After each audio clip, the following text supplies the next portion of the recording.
video komunikasi tentang kasus Pak Jatmiko dengan umur 73 tahun. Dia seorang pensiunan petani mengalami hipertensi dan gangguan penglihatan berat akibat komplikasi diabetes yang tidak terkontrol. Ia tinggal sendirian di rumah dan sering lupa akan minum obat karena tidak bisa membaca label dan kesulitan membedakan bentuk kemasan. Perawat komunikasi melakukan kunjungan ke rumah untuk memberikan edukasi dan membantu Pak Jatmiko mengenali obat. Yes.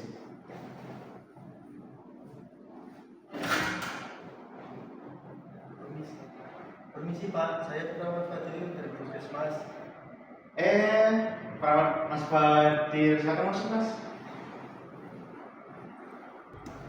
Maaf Mas, mata saya sudah kurang bisa melihat. Tidak apa-apa Pak, saya datang di sini untuk melihat kondisi Bapak dan saya untuk mengecek masalah patok Bapak. Bolehkah saya duduk di sini? Ya, silakan Mas.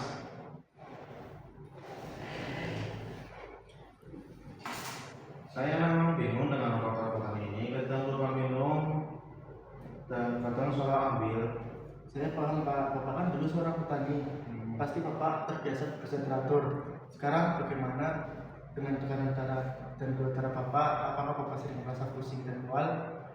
Iya Mas, kepala saya sering pusing, terutama pagi hari. Kadang matanya kurang kunang, terus kaki juga sering semutan.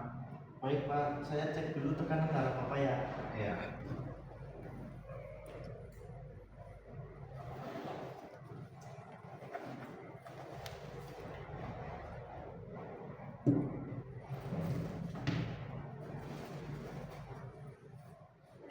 Permisi ya Bapak.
Jadi tekanan darah Bapak cukup tinggi, yaitu sekitar 160/95 mmHg.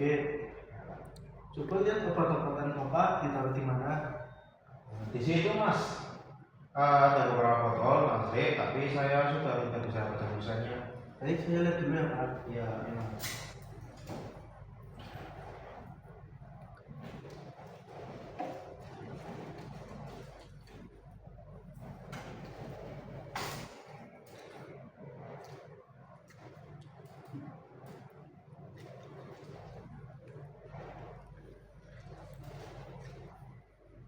Saya lihat ada obat tekanan darah, obat diabetes, dan vitamin. Bagaimana cara Bapak ingat minum obat? Ya, saya asal aja sih Mas, kalau ingat ya minum, kalau lupa ya sudah, kadang bingung mau pagi atau mana yang malam. Saya paham kesulitan Bapak. Sekarang kita buat sistem lebih mudah ya Pak. Saya buat 4 obat yang berbeda-beda bentuknya.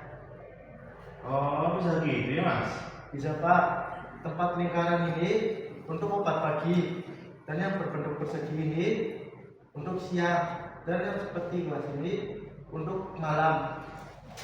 Wah, ini bagus sekali sih Mas, saya masih bisa merasakan bentuknya. Baik, saya jelaskan satu persatu ya Pak. Ya. Ini untuk tempat yang berbentuk lingkaran ada 2 tablet, 1 bulat putih untuk tekanan darah dan 1 oval putih untuk diabetes. Saya taruh sini ya Pak. Iya. Dan ini untuk yang berbentuk persegi itu untuk siang, itu hanya vitamin. Yang bulat kuning saya taruh pada di sini ya Pak. Dan Dan satu lagi untuk malam itu satu tablet tiap hari saja. Untuk membantu Bapak ingat bagaimana kalau kita hubungkan dengan kegiatan Bapak sehari-hari. Misalnya satu tablet pagi itu setelah Bapak sholat duha itu Bapak wajib makan, dan untuk siangnya Bapak setelah makan siang, dan untuk yang malam Bapak sebelum tidur itu usahakan minum obat. Tapi sebelum minum obat itu harus Bapak terlebih dahulu makan. Iya, itu bagus sih Mas. Saya akan masih sholat 5 waktu, jadi bisa pakai itu sebagai pengingat. Betul Pak, saya juga minta tolong tetangga atau keluarga yang dekat untuk mengingat. Bapak di minggu pertama untuk sudah terbiasa, apakah bisa membantu? Ada Pak Bejo sih tetangga sebelah, dia sering mampir, mungkin bisa saya minta tolong.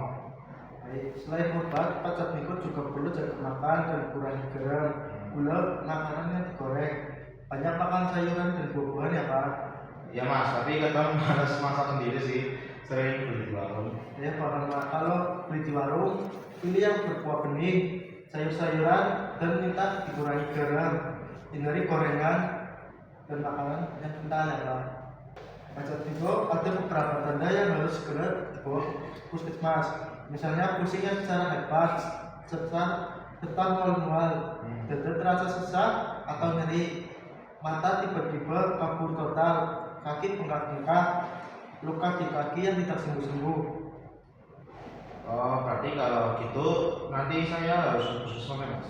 Betul Pak, jangan ditunda-tunda atau bisa hubungi saya terlebih dahulu kalau bingung. Minggu depan saya akan datang lagi untuk melihat kondisi bagaimana Bapak dengan sistem obat yang baru, dan jangan lupa kontrol puskesmas ya Mas sebelum tiap bulan untuk cek tekanan darah dan gula darah Bapak. Oke Mas, baik Mas, terima kasih sudah mau datang ke sini.